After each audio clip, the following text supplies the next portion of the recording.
Does the leather jacket make me look edgy? It's a rhetorical question. Don't answer. Let's take a look inside Mr. Gibson's public speaking classroom.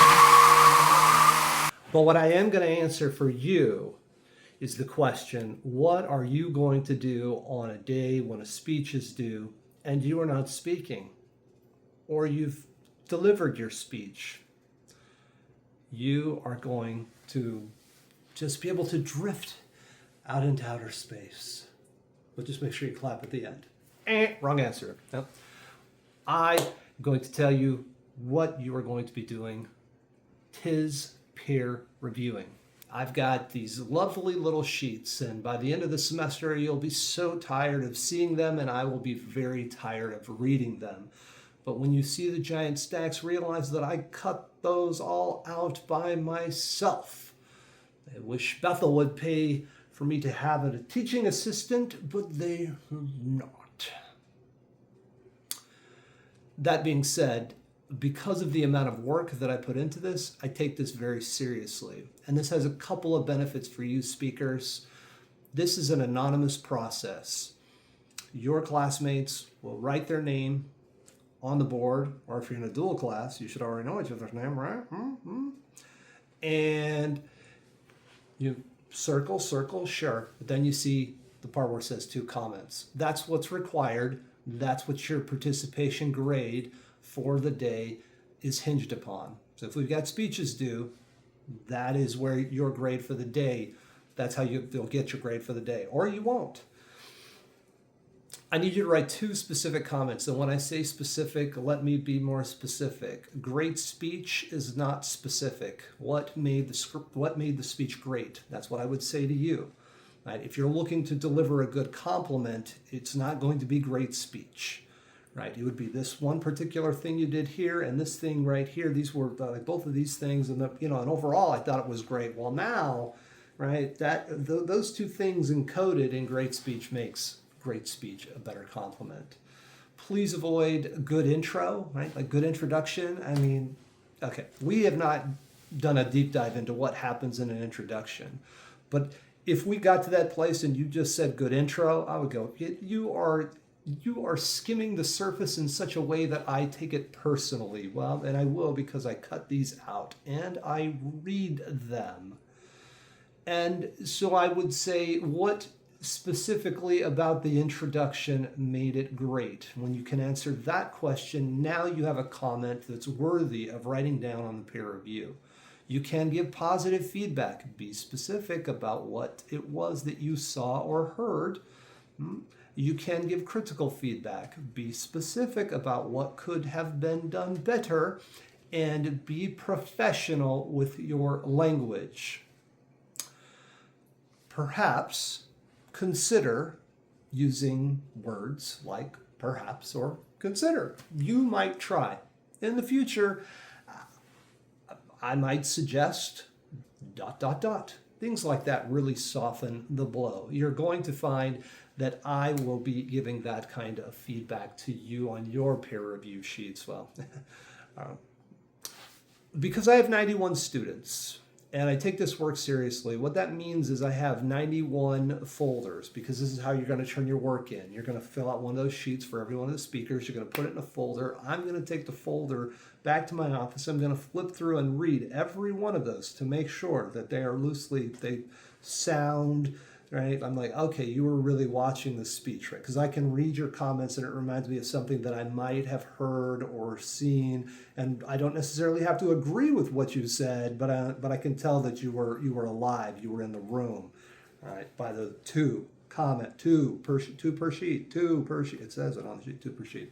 So like, I'm just going to 1 here and 1 there and not on this one, and well, you're not going to get full credit for the day. And sometimes people don't believe me when I say I'm going to read them all, and so when I open up the folder, there's like a good preparation, I like your eye contact, and I flip through and it was like great speech, this was well done, and then I feel great, nice preparation, good eye contact, great speech, this was well. I'm like, oh man, really? Like, did you not hear me when I said I'm going to? Because I this has so much value, not for me, but for your classmates. So look, I'm just telling you, if you're the type of person that's looking for shortcuts in this class, email me, I'll tell you where they are, but this is not the one. Because I spend a weekend full of reading all of these peer review sheets to make sure that people are meeting the most basic minimum standard, that when people go out of their way to try to shortcut this work, it really upsets me. And of course, I'm a good educator, so I will mirror the fact that you're not meeting the minimum requirement. You would see that being mirrored in your grade. However, I know that sounds so negative.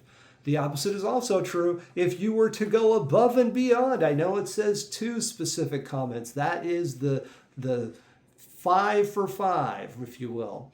But if you were to do more than 2, like if you were to do 3 comments per sheet, well, generally if you do more work, this is like a life thing, right? If you're told to work this long, but you work more, or, if everybody's putting in this much work, but you put in a little bit more work, generally speaking, there's a rule, there's something about what might happen if ... 3 or more comments per, make them specific.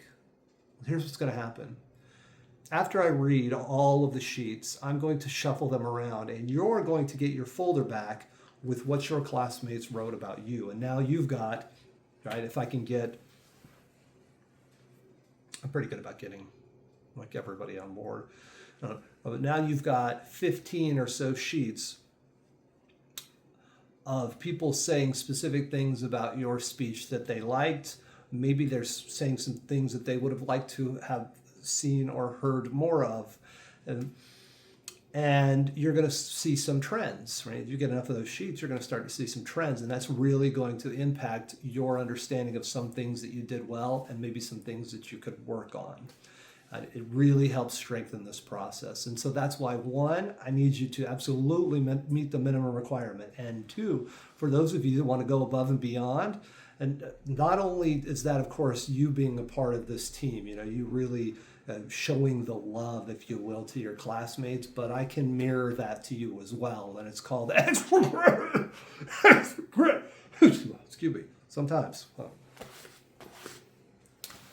you'll figure it out. And I'll tell you, for those of you that choose to take me up on it on this first round, you're really going to see how powerful that extra work could be. I'm trying to hint, Bob. Participation is 25% of your grade. You do you. Please don't flirt with your classmates. That won't count. I'm going to have a conversation with you about professionalism. Please don't make comments about people's clothes or otherwise, because the fact of the matter is, if there was a glaring issue there, I would handle that. I've read comments that said nice shoes. I'm like, yeah, well, you know what? Maybe I do like that particular brand or, the style of Jordans, if you will, but I don't know why. I'm pretty sure that I just said it now, right? Again, I wouldn't be saying these please don't do this if these things hadn't happened. Right? And again, there's nothing wrong with telling people that they should work on some things. There's nothing wrong with telling people that maybe it looks like they didn't prepare at all. But you're going to have to think about how you can say that in a professional way. All right, because what happens, because I read them all, right? If you're not doing the minimum and or you're flirting with your classmates, I'm going to grab those sheets, wad them up, throw them away. Well, technically, I'll Xerox them and give you a copy back and tell you how you made a major mistake. And then I have to use my most professional communication scholarly words to tell you. And of course, using class concepts, things that we've already talked about, to indicate to you why you did not get full credit. And maybe you got a 0 for the whole day. I'd rather give you double credit than, man, I always give away the secrets to those people that I want to talk to you about an exemplar. Just one. And this one that you're looking at is from this round of speaking. And so you could be saying to yourself, well, Gibson, I really don't know that much about speaking, right? We've talked about where to stand and the real or fake enthusiasm, but we really haven't, right? But right, given only a couple weeks of class, this is what a student did. And, up at the top, I see heartfelt, and I think, okay, well, all right, heartfelt. I could say heartfelt about everybody, but here's the thing about that comment. That coupled with all of the specificity throughout the rest of the sheets, I'm like, okay, all right, I'm gonna count that one. I'm gonna count that one because you got like 5 other comments here. And you drop down and you look at the next one, and it says no object or keys. So you had to be in the room to notice that somebody who I'm guessing was talking about their car. See, I can recall the speech because of how specific that comment is. Somebody that was talking about their car wasn't even creative enough to just bring in the keys as a symbol of the car, because clearly they can't bring the car into the room. They weren't even creative enough to, or, you could have asked the question. But the point is that student had to be there and observe that to be able to write that down. That's what I'm looking for you to do. You've got to come up with 2 of those, right? And that one was relatively too easy for that student. But then you just keep going down. Do you have to make your comments next to the bullets like this example? No, you don't. I've had people just write, write all over the piece of paper in whatever fashion or style they choose. Try to be legible, but especially in this first round, it's a lot of work and it happens fast, 90 seconds to 3 minutes. But that's what that student could pull off for a 90-second to 3-minute speech. And I'm sure she was very happy, or he or they, when they opened up their grade for the you do you. But again, this is more really about that whole idea of camaraderie and helping each other out, right? I'm not going to give my liberal ideas about grading, but I'd actually rather see you do well. I really want to be rooting for you, but you kind of got to be rooting for yourself.